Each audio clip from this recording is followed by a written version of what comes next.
You're here, I'm pleased, I really feel your company. Your style, your smile, your pace mentality. Lord, have mercy on me. I was blind, now I can see what a king's supposed to be.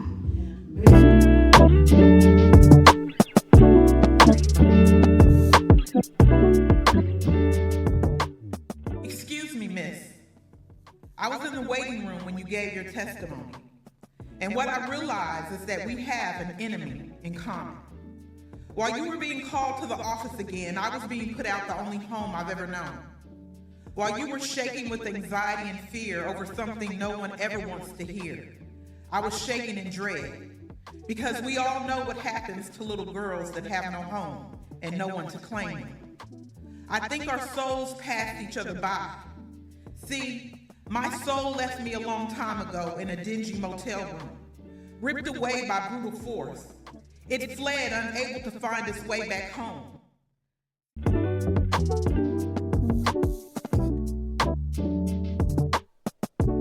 Historical people, who would you want in your seat and why? Wow. I guess because I'm different. You know, I'm not really starstruck. And so it would be hard to really pinpoint anybody in particular. First person that just came to my mind, you know, I mean, if I had an opportunity to cut Denzel, you know, I would. That's a good one. I'd do that. That would be a dope conversation. Exactly.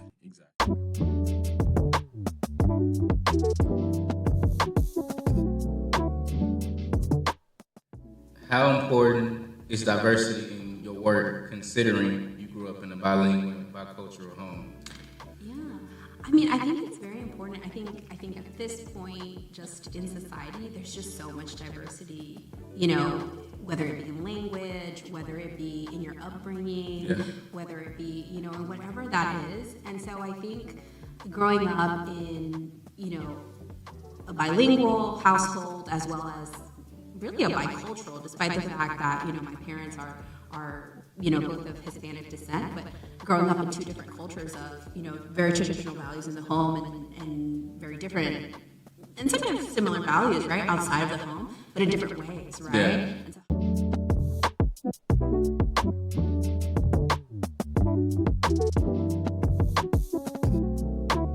He tests those whom he loves.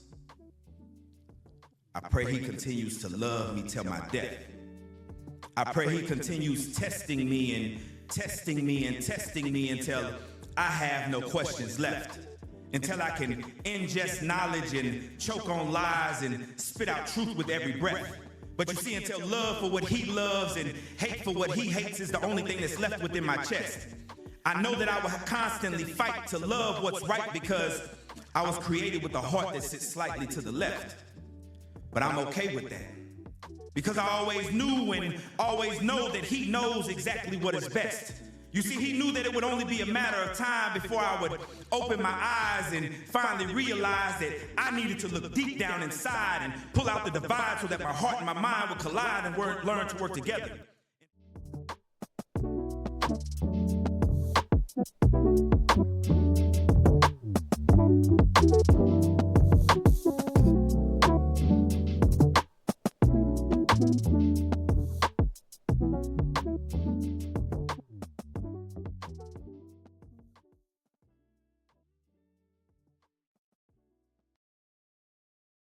What's going on, my good people, online community? We are back for another powerful, insightful episode of Ordinary Conversations with Extraordinary People. I am your host, Willie Beeman. I'm excited about this one. We finally got somebody from our friends group of the Forest Hill Public Library, so I'm definitely excited with this dialogue and conversation that we will have. But without further ado, I have to give her introduction. She is a licensed professional counselor with Flourishing Counseling and Consultation in Oak Cliff, Texas. She has 8 years of experience supporting adults and couples as they navigate life transitions, relationships, and personal growth. She is also trained in accelerated resolution therapy, a trauma-focused approach that supports healing and emotional processing. She earned her bachelor's degree in English literature from the University of North Texas and her master's degree in counseling from Southern Methodist University. And last but not least, she has completed her first year as the president of the Friends of the Forest Hill Library and is excited about upcoming events and continued growth for her second year. Online community, in-person family. Let's give a warm welcome to the one and only Miss Danielle Slee. Woo. What's going on? How you feeling? I'm nervous. Usually I'm the one that's like listening and asking questions, Right. and the other person's talking. So it's a little bit different Yeah, today. you're on the other side of Yeah. the table now. Yeah.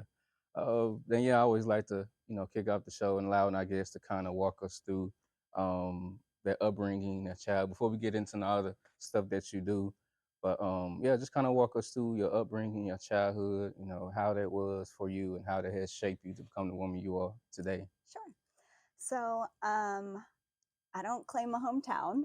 I grew up all over Texas. My parents were teachers and coaches. My dad is a football coach, so with that, it comes with moving fairly frequently. Yes. So every 2 to 3 years until about 7th grade, we moved, and then they got into administration, and so I ended up being in places a little bit longer after Right. that. And I have an older sister, and then in the middle is a brother. So it was just a pretty tight family unit since we moved a lot. We had Yeah. each other to support each other. Yeah, I totally agree. You mentioned your father being a football coach. How was that experience? Were you a sports fan or you just followed along? Huge sports fan. Okay. Love football. Still watch it to Me this too. day. And we all played pretty much all the sports growing up. So big sports family. Wow. I guess when you were going through, high school, middle school, what were some of your favorite sports that you loved to play? So before I got into like school sports, we were on a swim team, and that was legit my favorite. But then we moved, and the new school didn't have a swim team, so I did volleyball, basketball, and track. Those Wow. were my primary ones that I did. So Wow. Yeah, for me, I played a little bit of football, a little bit of basketball, but it didn't last long because of the size. yeah, So that didn't work out for me. I gave it a shot. yeah. But, Everybody thought I was going to be taller, so I thought I would have a better career in sports as well. Knowing that you moved a lot, you transitioned a lot, how was that for you and your siblings growing up? You mentioned your father being a football coach, and I know you were moving from one place to place. Mhm. So how was that for you emotionally and mentally, having to navigate that? I think I became a chameleon a little bit, Yeah. like you kind of just figure out how to fit in and how to transition. I The first summer is usually a little lonely, right? Like when you move, you have to say goodbye. You kind of learn to detach a little bit though Yeah. from friends when you Right. move that often. And so, yeah, it was a little bit sad, but mostly summers are kind of boring as a kid anyway. So I spent a lot of time reading, Gotcha. and then a lot of time just going to the schools with my parents, because they would work pretty much all summer. So Yeah. I definitely could relate. I remember going to Southeast High School off of 20 and McCarr. I was there from my freshman to junior year, and then we moved to the Mansfield Highway area, not too far from here, and I ended up going to ODY for my senior year, and that was kind of a challenge. The Mhm. relationships I've built with friends and those who were in my area, live in my community, and having them go to a whole nother school Mhm. and make new friends, only because my sister wanted to go there her all 4 years of high school. So I definitely can relate Yeah, to that senior year is transition. a big deal, and going into senior year with no friends is hard. Yes, yeah, I totally agree. What I guess let me ask this. Knowing that you, as I was studying your bio, you transitioned to Forest Hill, I believe in 2019, Hmm. correct? So for you, what stood out to you the most about Forest Hill and when you decided to make this city home? So what we were looking for is like some place that still had a little bit of a country feel, right? I grew up in the country. We didn't want to be too far from Fort Worth because my husband loves the city. Yeah, me too. Yeah. So I just really liked that they had houses with like bigger yards, and like we would have room for our dogs, and that was the main draw, is just something that fit kind of both of our criteria. Yeah. And then we have explored a lot more since we got here, other than in the pandemic we were at our house. So Yeah, I think that was yeah, definitely a lot of us.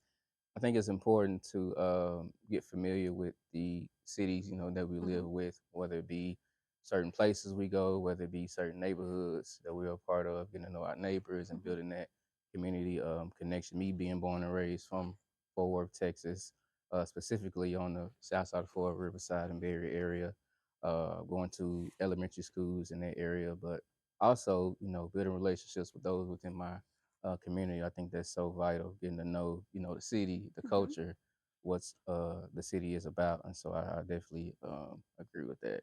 I think that was the biggest driving factor as far as joining the Friends, right? Yeah. Was like wanting to get involved and wanting to be more a part of the community, because after we moved here, it was in November, and then the world shut down in March. Yeah. So the first 2 years, we didn't get to explore very much. We didn't get to really become a community or part of the community. And so that was part of the draw of like joining the Friends, is like wanting to be more active, wanting to like really learn about the city and the culture. Yes, I totally agree.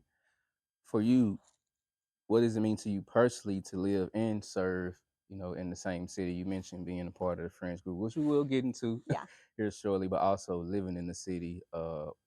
What does that mean to you personally, knowing that not only do I live here, I'm a part of an organization that can help be a part of the community and serve? I mean, it means a lot to me. I'm a big fan in giving back. I feel like that's important. And so I think that is something that's just a tenet of who I am. And that's what I wanted to do. Yeah. Same here. I've always been a guy wanting to get involved, in the community, being a servant leader. That's the term I always use, putting myself aside for the betterment of other people, whatever that looks like. And so me being a part of, Fort Worth, going to different events and making connections with people. Man, I love my city.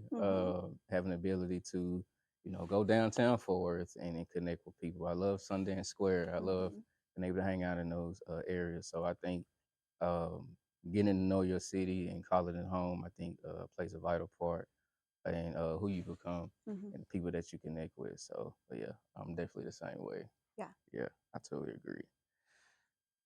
Let's get into in your bio having these multiple degrees and putting those things to use in the field of work that you are a part of. So, what originally led you to choose English literature for your undergrad degree? What was the thought process behind that? Needing to graduate. I actually started out college as a fashion design major. Wow. Because that's what I really wanted to do. I took my intro to fashion design class, and there were 300 of us in it. And the very first day, they were like, so by the time that you guys graduate as seniors, there's probably going to be about 25 of you that actually graduate with this degree. And I was like, I don't like those odds. So I actually got out of that major. I went into fashion merchandising because I was like, well, maybe I could like get into the business side of things and then transition into the design part of things. Hated it. Hated math, hated the business side. It was not for me. So by then I was pretty much in like middle of my sophomore year, and I was like, I just need to graduate. Wow. So I picked something that I knew that I liked, that I knew that would get me a degree, and that's always kind of been a fallback for me, and that I've just kind of been good at. So I picked English Lit, and I had taken enough social sciences classes to actually get a minor in social sciences, just because I think that was always something I was interested in.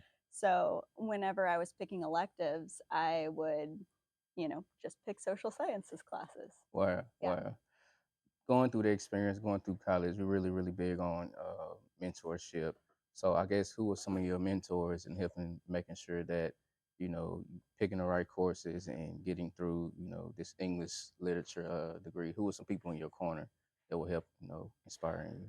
I had a lot of great professors that I had pretty good relationships with, but I think the main people were just my parents, right? Yeah. Like I've always been really close to them. My mom was an English teacher, and so I think I knew that I didn't want to be a teacher because both of my parents were With teachers, teachers, right? and it felt like that was the only thing that I knew. So I didn't want to just like go into that and feel like I was taking the easy route. Mm. And so they always, told me to pursue whatever I wanted to, but my grades were always good. They didn't really have to worry about me, but Right, they right. always supported me in whatever I wanted to do. No, I think that's important. I was having a conversation with some of my brothers of how um, parents allowing their children to express their way in regards to whatever they decide to do and not forcing them to do something because they want them to do it, or what we say, living vicariously through their Mm-hmm. children. And so I think that's awesome. You mentioning your parents supporting you and not taking the easy route. Well, I want to do this. And so support system is really, really important. I think that was great for you. Yeah. Yeah, that's definitely needed because you don't want to be forced to do something and you get into the field and you don't like it, or you're doing because your family did it or was part of the family's legacy. Yeah. Like, nah, let me take another route. Yeah. Well, and I think that's part of it is we put as a society so much pressure on 18-year-olds to know what they want to do for the rest of their life when they go to college, right? Like get a major, do that for the rest of your life. I have changed so much since I was 18. And I could not imagine, just even being in that position as a fashion designer. Like my life would have looked completely different than Of it does course. now if I would have just like stuck it out and like tried to get in that career. So, Right. yeah. Knowing that you didn't go all the way through, is that something that you still have a desire to do? Or you're like, nah, I'm just gonna leave the fashion to I everybody. think Yeah, I that's think why I talked about I the sweater before the show. I think I wear some just funky clothes every now and then, and that kind of checks the box in that regard. It makes me happy.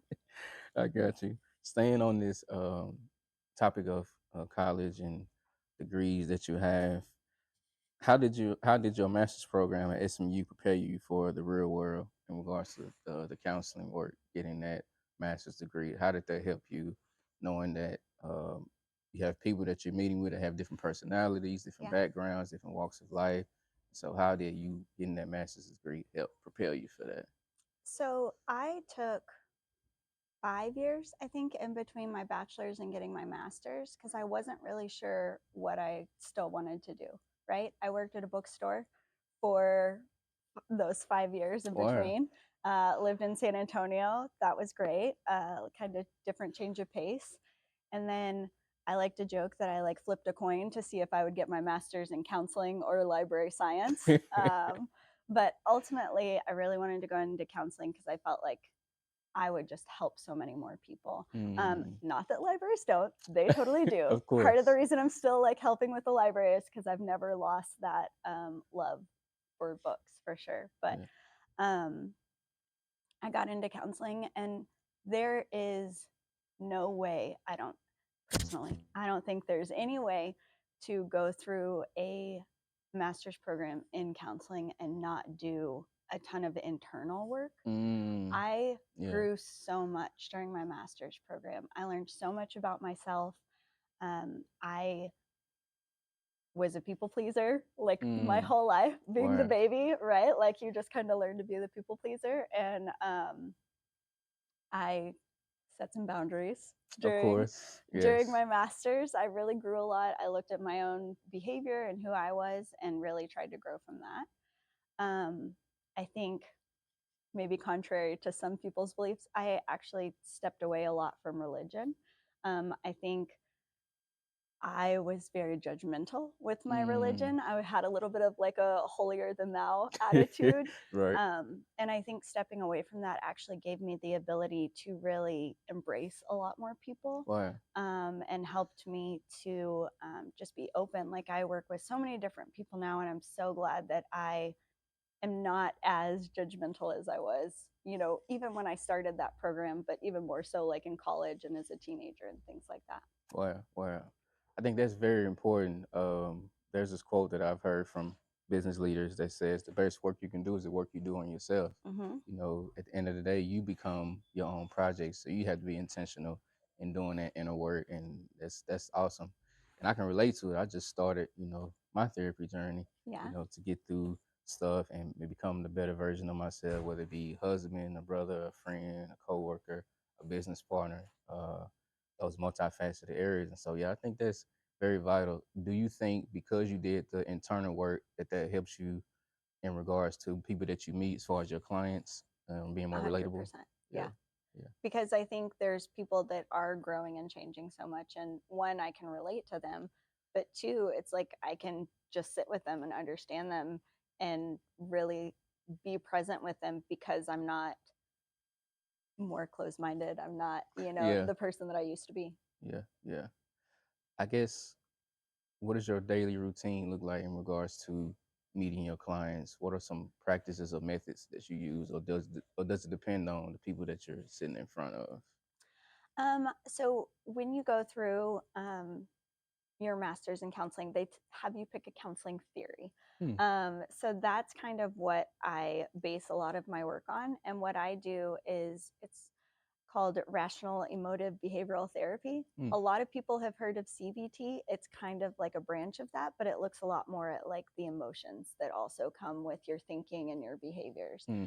And humor is one of the tenets of that, and I really loved that. And so it's what drew me, and it's kind of how I see the world. And so when I work with clients, I use that a lot. It's a very logical based approach. It works for me. But I really try to pull from all different kinds of theories, all different kinds of people in order to help people the way that they need to be helped. I always say that like the clients are the people that lead the session because they That's are the good. ones that's like bringing things in to talk about. They're the ones like, we're not going to talk about what we talked about last week if you're in a crisis this week, right? Yeah. Like Yeah. that's Yeah. just not going to be helpful for you. Yeah. Yeah. You mentioned something, allowing the clients to lead, you know, Mhm. the session. I think that's very important. So, how important is having the ability to listen as a counselor, to take in that information and give them the best tools and practices? Because, you know, I've heard in some counseling sessions with other people that, you know, it's more of the, I guess, counselor, you know, Oh. doing most of the speaking, and I guess the person who's there is sitting there taking it in. So, how important would you say is developing those listening skills? Active listening is a big part of counseling for sure. I do think that there is some talking and there is some um, tools that I give them and share with them. But I think for the most part, it really is a lot of listening to people, helping them reframe what's going on in their life or look at it from a different way. I always say I like to play devil's advocate. Yeah. And I think that that's really helpful to be able to help people look at things from a different light or a different side. Gotcha. Gotcha. What drew you to specifically to flourish in counseling and consultation? Twofold. And how did the mission align with your own values? Twofold question. Sure. So Flourish is in South Dallas, in Oak Cliff. And one, I was already working in Dallas, but I was working for an agency. We were working a lot, which is great when you need hours after Of your course. counseling to Yeah, like yeah, yeah. get fully vested. But um, it was a lot of work, and I needed something a little bit slower and needed a little bit more work-life balance. And I interviewed for this, and I just felt right at home. It's in now an older house. It's very like relaxed. Like I would wear this to counseling to like, Yeah. and I would never want to work in an office where it's stuffy and you have to be like business casual or, born businessy, because that's not me. Yeah. Right. And so that really drew me to that specific to Flourish, because I just felt like it's got my vibes, I Yeah. guess, and so I also really like the people that we work with. A lot of the people there are working class. It's very like, we take a lot of insurances because a lot of people aren't doing like private pay. It's working people that are using their insurance, trying to get, mental health around their work schedule and things like that. So I really enjoy the population that we work with. It brings us a lot of different types of people, which I really appreciate. Wow, that's cool. I want to stay right there. I guess share, those that are watching, those that are listening, kind of share with us some, I guess, memorable experiences that you've had with some of your clients to where you took them from sinking to flourishing Yeah. in that sense. I mean, I see it on a daily basis, Yeah, right? yeah, Like I have had couples that have gone through infidelity or breaches of trust, and I've seen them really like repair and work on their relationship and wow, get to a better place. Sometimes we do, they do decide that it's like better for them to separate, but then we talk about like how do we separate in a healthy way, especially if you have kids or something like that. So that's one of them, is just people are distraught when they come in after something like that happens in their marriage or in their relationship. yeah, And so working through that with them. And I think with individuals, we're talking about trauma, we're talking about yeah, grief, we're great, talking yeah, about um, loss of jobs, yeah, lots of different things that, maybe it's like somebody picked what they wanted to do at 18 and now they've been in that and they're 40 and they're like, I don't want to do this anymore, yeah, but I support my family. How do I change careers and still be a breadwinner? wow, that's So true. it's Yeah, just a lot of people are just going through things in life and need help to navigate that. yeah, that's so true. When working with couples, how do you help both partners feel seen and heard? And the reason why I ask this is because you have two people Mm-hmm. that are from two different walks of life, Yep. two different backgrounds, two different upbringings, trying to be one. I can relate. I'm married for 13 years, and Mm-hmm. so my wife's from Cali. I'm from here. Different cultures, different things. And so when you're sitting down having these conversations with these couples, how do you make it safe for them to where both partners feel seen and heard? So in my counseling program in my master's, I actually did do some dispute resolution and mediation classes as well. And I think that's really paid off with couples because it is a lot of mediating. It's a lot of, okay, let's hold on, let them talk, like let's take turns. But also it's about like making sure that the other person is hearing their partner, is validating their partner, and is fully understanding their partner. Yeah. Because I think a lot of times, especially when we're in arguments with our partner, which happens to everybody, Of right? course. Counselors too. Yeah. Um, Yeah.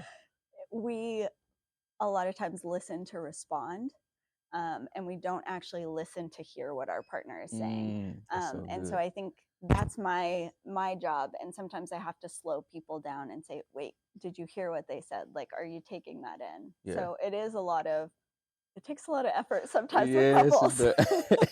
I could definitely agree. Like I mentioned earlier, being married for 13 years, that's something that I had to grow and develop in as well. Because I grew up in a single parent home, so I didn't get to see a healthy marriage Mhm. growing up, and so I had to figure it out, Yeah. on the fly. Being the man of the house and figuring out how to effectively communicate. How do I listen to hear for understanding rather than, like you mentioned, to Mhm. respond. That took a lot of time. Yeah. It took a lot of work, but so grateful now that we are in a better place and continue to work on that effective communication. Mhm. There's multiple ways of doing it, but yeah, definitely took some time. Yeah. It does. A lot of effort and a lot of work. Yes, Yeah. yes, yes, a lot of work. Do you sit down with, I guess, various ages from kids, adults, teens, or just a specific group that you sit down with as far as clients? Yeah. So play therapy with kids is a different specialty. Yes, we had a lady on last Yeah. week. Yeah, Katie. So I don't do that. I know for me, sorry, You good? my heart goes out to kids and I get a little too invested, I think. So Mm, for me, it was better to not work with kids. So I do work with some teenagers, but mostly I work with adults and couples. mm, gotcha, gotcha, gotcha. I've heard this a lot from. We've had a lot of counselors throughout the Yeah. podcast on the show, from male and female, and they always say that every counselor needs a counselor. Hmm. And so for you, knowing that this is, can be heavy work, emotionally and mentally. So do you have, I guess, people in your corner, whether it be counselor or whatever, that's pouring back into you because you're pouring out a lot. You're taking the Hmm. time to help people become the better versions of themselves, but you need it too. Mhm. And so other people in your corner in the same field that are pouring into you as well. Yeah, so definitely on and off, I've had counselors throughout the years because, you know, just like anybody, it's like you go to work and you kind of compartmentalize what's going on in your life outside and you Yeah. just focus on work, and that's nice sometimes, but you still have to go home and like go back to all the things that are going on in Yeah. your life. So I've definitely had to work through some life events with a counselor of my own. But, you know, still really close to my mom and dad, and That's they're awesome. always there to support me or listen. My mom, as part of her like administration journey, also got a master's in counseling. So, Wow, you that's know, cool. it's Full circle. yeah, she definitely will help or listen whenever. And luckily, I have a very great and understanding husband. Wow. Shout out Like to the husband. shout out to the husband. Hi, Shout out. babe. That's awesome. He is super relaxed. Like I'm pretty anxious, and he's like laid back, and he Right. is definitely the yin to my yang, and he takes on a lot with me just listening to things. Obviously, I don't break confidentiality, but he helps support me so much through everything. Yeah, that's important. That's so important because you're going out, um, putting on the superwoman cape and trying to help people become better, but you need it as well at Mhm. home. Because like you mentioned earlier, I still have to go home. I still Mhm. have a family. I still have a husband. So I need to make sure that our relationship is right as well. I always say that marriage is your first ministry, man, when it comes to husband and wife. That has to be Mhm. solid. Yeah. And so knowing that you are a counselor, do you use, I guess, some of your principles in your own marriage, or does it? 100%. Yeah. And it's funny because I work with couples, and there will be sometimes things that couples bring up in session, and I'll like bring it home and I'll be like, you know, I feel like I haven't done this recently, and it was a good reminder that other clients, like my clients, were talking about this, and I'm like, I need to do this for my husband too. Wow. So Wow. not only do I use, you know, the practices and the tools that I help clients with, but they remind me to like do things within my own marriage as Wow. well. Yeah. That's awesome. Those that are watching, those that are listening, I guess, what advice would you give to those who want to step into this field of work in regards to counseling? Because they may be afraid, they may be Mhm. nervous, anxious. Is this for me? So those that are watching and listening, what words of encouragement would you give to them? Yeah, I think I would say find a counselor that you feel comfortable with. Yeah. That is the biggest thing, is have a good relationship with your counselor. Like Wow. somebody you feel comfortable talking to. Sometimes that can take a few people, right? Like don't give up after the first one if you don't feel like it's a good fit. Wow. And it's hard enough to find a counselor and like Yeah. get in and get scheduled, and so I know that that can be frustrating sometimes, but it's really rewarding to be able to have somebody that's just a safe place, that's not going to judge you, that's not going to give you, you know, as great as family is, can sometimes give you unwanted advice Right. or Right. have their own ideas of what you should be doing. Yeah. And hopefully the counselor is not doing that. Yeah. So. Yeah. Well said. Even in my journey, I think I've been doing therapy now for couple months. Shout out to Ben at Seven Therapy. Woo, uh, therapists. yeah, even with him, he's a few years younger than me, but I Mhm. mean, he just had so much wisdom and understanding. And like you mentioned, he created that safe space for me Yeah. for me to vent and to pour out without judgment, without criticism. Because at the end of the day, Danielle, we're human. Yeah. Mistakes will be made, man. We just have to learn how to become better, that we don't make those same mistakes over and Mhm. over, having a repeated cycle. So, but yeah, shout out to Ben. Man. He's definitely been a big help for me, and has gave me some gut punches. But I think Yeah. sometimes those are needed Yeah. to get us through and help us come better. But yeah, I'm proud of what you're doing, man. That's awesome. You're trained in. I want to know what Gottman therapy is. I saw it in your Mhm. bio, but those that are listening, watching, what does Gottman therapy consist of? So Gottman is a husband and wife couple that are both therapists, and they have really great books. If you don't want to go see a therapist, their books have a lot of exercises in them Wow. and things that you can do to work through. They're Yeah. really great.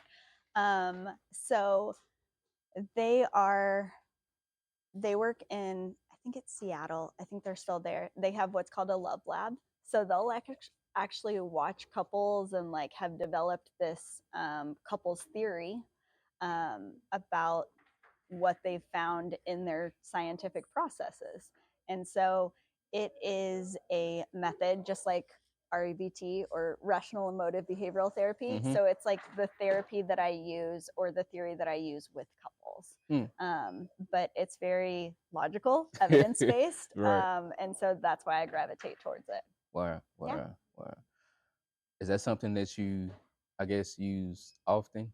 Mhm. That method? With a lot of couples, yeah. There's so many things, one that I just pull from, but two, that I will use their worksheets and like different things that they have their exercises. Okay. Okay. As I was studying your bio, I know you're a big reader. Yes. You mentioned earlier Yes. working at the bookstore in college. What were some tools and resources that you use? I guess to be a better therapist in regards to certain clients. What were some things that you were using to pour back into you? So I read therapy books, right? Like we have to do so much continuing education Yeah, every 2 years to renew our license, but I yeah. also just will read therapy books. Right now, I'm reading a book called Polysecure, which is about polyamory or consensual non-monogamy Hmm. and how attachment styles can play into that and actually like help heal people. So that one's really interesting. But I do read a lot of books just to continue making me a better counselor, have more understanding and more knowledge Yeah. about what my clients might be going through. Yeah. No, I think that's so important because we want to always make sure that we're growing, that we're Mhm. getting better in the Yeah.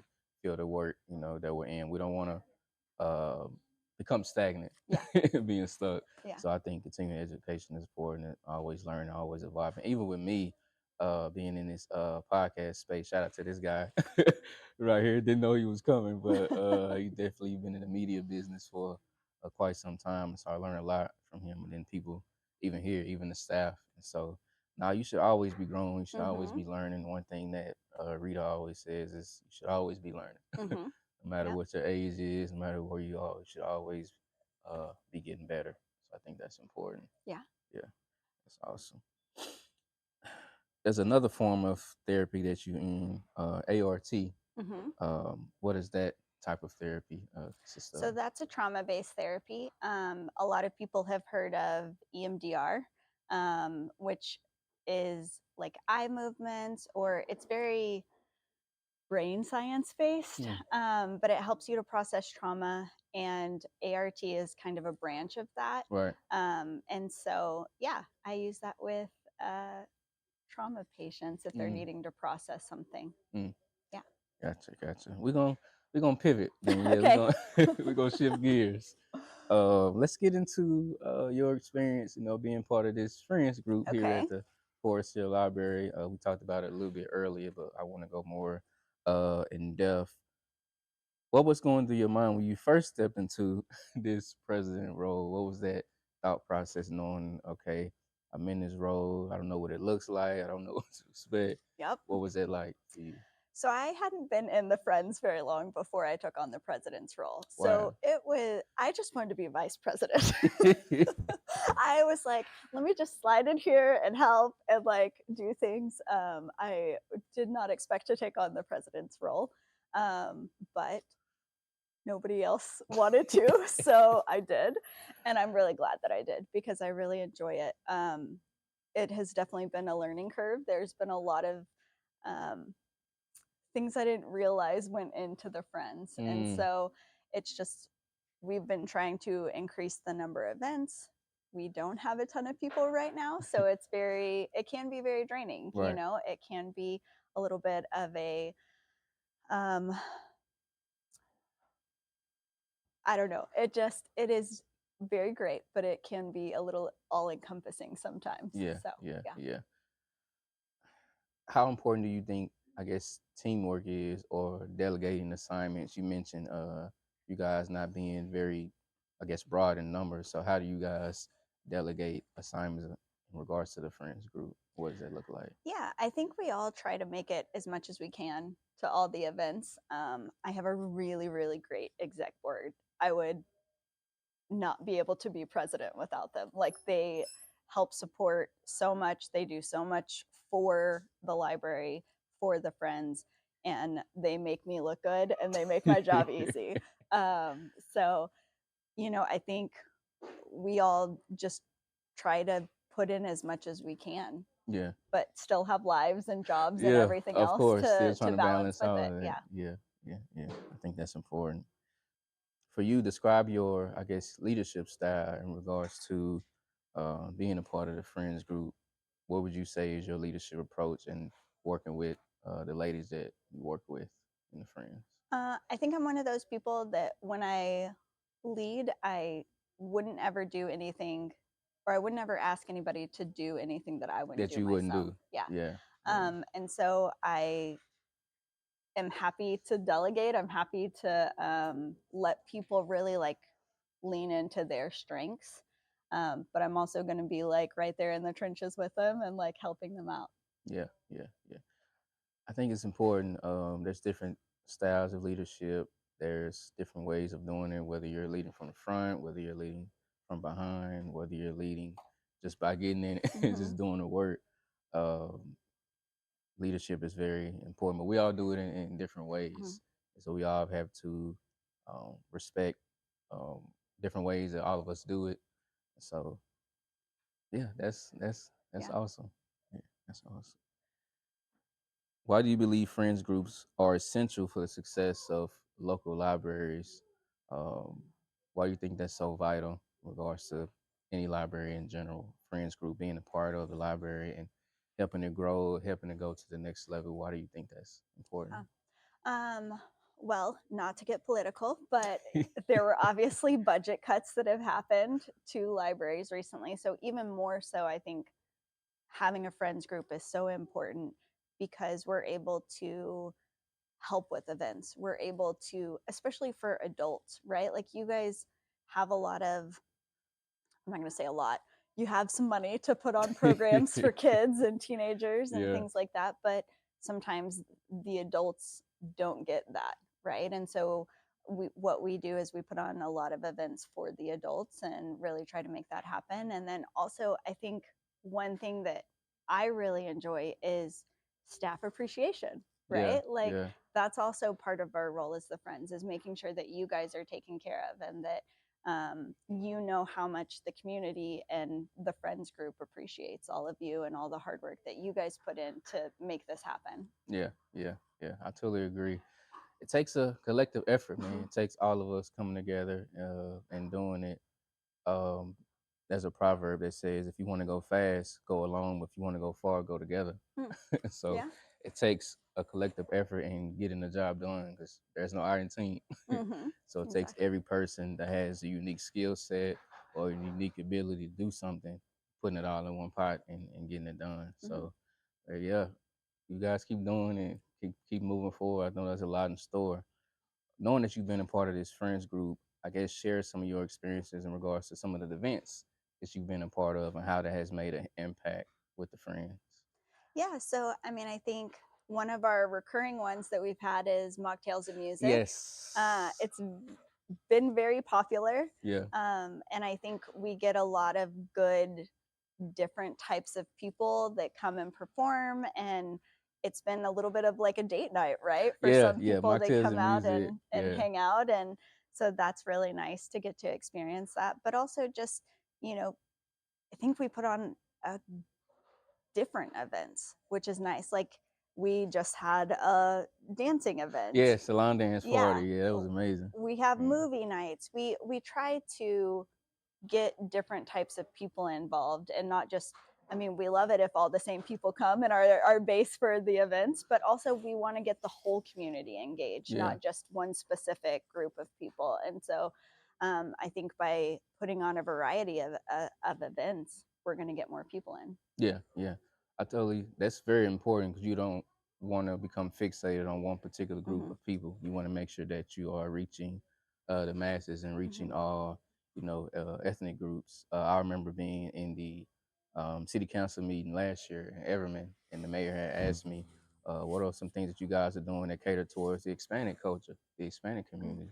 And so now you're absolutely right. making sure that we're catering to all Yeah. aspects, and it's not one group. I think last year we had the I don't know it in Spanish, but I know we were decorating the pottery during the Hispanic Heritage Yeah. last year, and so yeah, I think that's very vital. And one of our mocktails and musics was Latin night themes. Yes, So we yeah, were trying to get kind of a different yeah, group of people in with that yeah, one. Yeah. yeah. I totally. Mocktails and music is definitely one of my my staples. Yeah. That is next month, February 14th. Oh no, this will air after that, I think. Right? Well, it's we hear we hear Valentine's that. week, Hey, come. we hear that. But yeah, I'm definitely looking forward to mocktails and music. Yeah. Definitely might make We'll it. have more in the future if you missed the February one. Yes, definitely have more. I guess, what are some things that you're expecting to do outside of the normal programs that we do here at the library? What are some things that you and the friends are working on that I guess will be new in regards to programming? Some things that we probably haven't done before. What are some things that you guys are working on behind the scenes? So we've been throwing around some ideas. Some of them are big, so we have to kind of make sure that we are getting everybody on board before we do that. But we always want new ideas for events and things. We've thought about, what about a gala, or what about a 5K, or what about, so we're even trying to expand outside of the library, because our space is limited. So sometimes like getting outside of the library is good too, Yeah, to help. But a lot of what we do also helps to raise money for the expansion. of So course, yeah. of course, of course. Those that are watching and listening, how can people become a part of the Friends group? You mentioned you guys being smaller numbers. We definitely want to get to a point where we expand and grow the Friends group. And so, how can people become a part of that? Sure. So on the library's website, there is an application that you can go to in the drop-down menu under Friends of the Library. You can find the application there. And so you just fill out the application. It sends us an email. We follow up with you. And then we do have yearly dues. And so you just pay those dues. And then we have meetings here at the library every second Tuesday of the month? Yes, Yeah. every second Tuesday. At 6 p.m. So people can join online, or they can come in person and come to the meetings. Gotcha, Yeah. gotcha. You mentioned being a big reader earlier. Outside of the books that you're already currently reading in regards to the field of work that you're in, are there any other books that you're reading outside of that? So I pretty much have a rotation of like 6 books that I'm reading at a time. It's Yeah. usually like a therapy book and an audio book and a Kindle book and like a real, like a physical book, Right. it's like whatever I am feeling at the moment, Yeah. is what I pick up. And so I am starting Atmosphere right now on audio. It's by the same author who did Daisy Jones and the Six. I know that was kind of big for a while. And then I'm starting a mystery because my best friend moved to Colorado last year. Maybe 2 years ago now. It's been a little while. And so how we stay connected is it's just the two of us in a book club. But we try to meet every month and like talk about the book and catch up, and like it's just our point of connection. And so I usually have a book every month that I'm reading for that too. And Yeah. so yeah, I always have a lot in rotation, and sometimes it's new stuff and sometimes it's older books or classics, but I just enjoy reading a little bit of everything. Yeah, I see. I can see. Yeah. Yeah, well diverse. Yeah, that's something that I'm trying to do better this year as well, and be more consistent in reading books. I mean, audiobooks is great. That's something that I would normally do, but actually picking up a hard copy Yeah. and flipping through the pages and doing those different things, that's something that I'm pushing myself to be better. Because I think reading, man, it helps with vocabulary, it helps with communicative skills, it helps with confidence, it helps with whether you're wanting to become a speaker at an event or whatever. I think reading is definitely important. There's this quote from one of my brothers that says, "Reading isn't just fundamental; it's fun and mental. Yeah, yeah. Yeah. Apparently, it doesn't help with spelling though, because I Oh, am a terrible speller, terrible. And I read over 1,000 books in my lifetime, and I just am, yeah, I'm a terrible speller.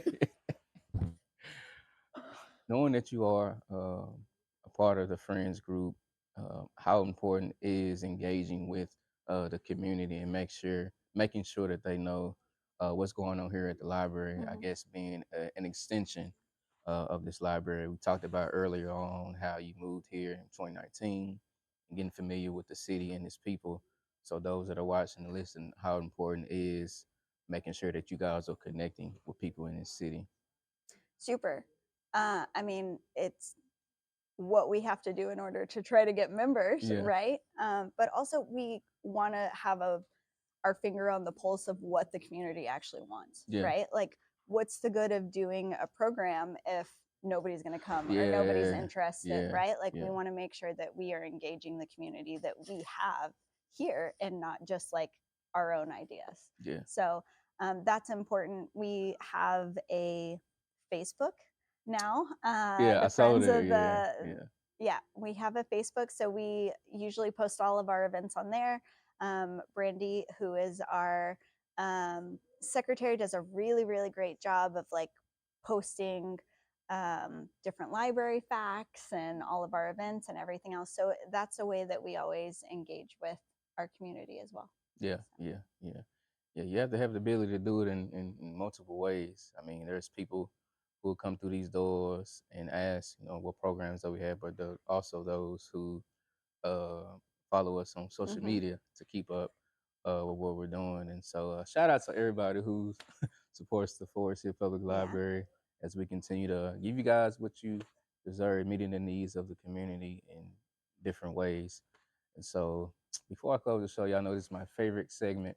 What's your library joy? As we discuss our experiences with libraries or even growing up in libraries, but also getting Miss Danielle's insight on our library expansion project Mm-hmm. and what that looks like. So, as we close, Danielle, just kind of, I guess, walk us through your experiences, I guess, growing up in libraries or even being a part of this one. Yeah. So like I said, I was usually bored on the summers that we moved. So I spent a lot of time at the public library, right? Like that was always one of the things I could concretely do to like get involved in the community as soon as we got there. And being able to check out books and go to the library, even just weekly, to get new books Right. was a big deal.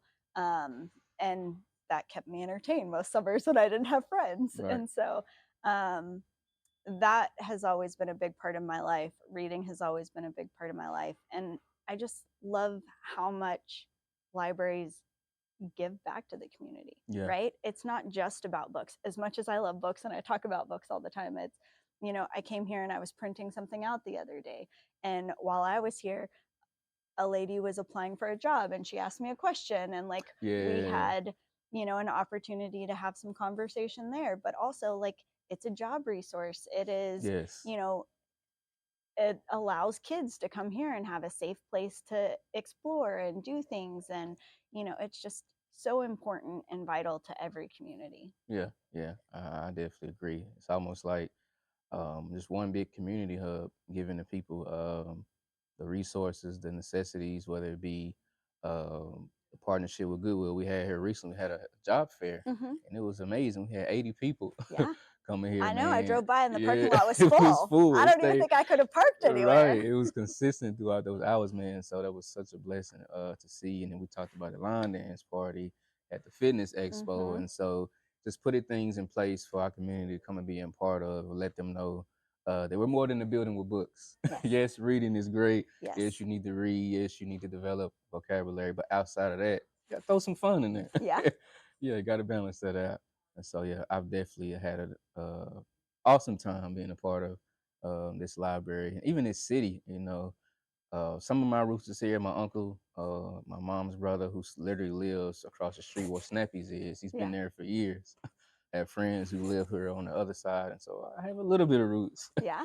here in Forest Hill, but it's definitely home to me as well. But as we close, I guess share with those that are watching and listening some things that you are excited about in regards to our library expansion project?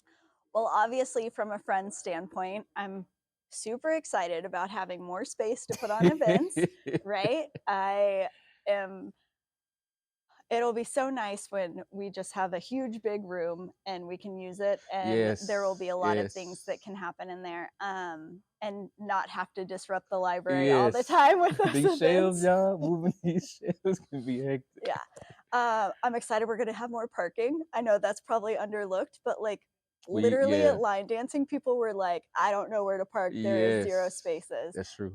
So having more parking is gonna be great. And having a podcast studio to be able to come back and visit. Right? Like I'm excited for that. Yeah, I think I'm gonna live in there, man.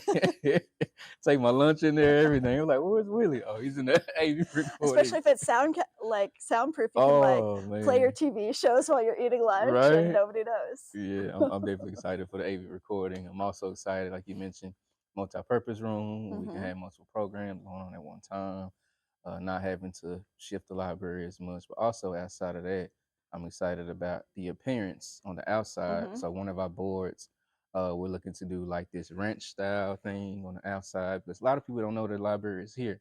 I didn't know when I first started working here, because it's not really visible. And so having that visibility to me is going to draw people in when they're driving down Forest Hill Circle. But also the food truck area.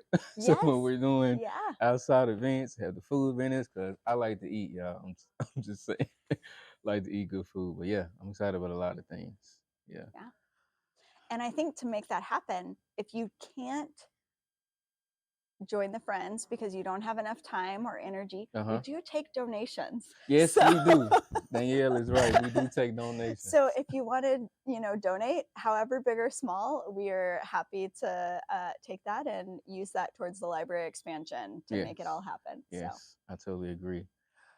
Any closing remarks, Miss Danielle? Anything you want to close the show with?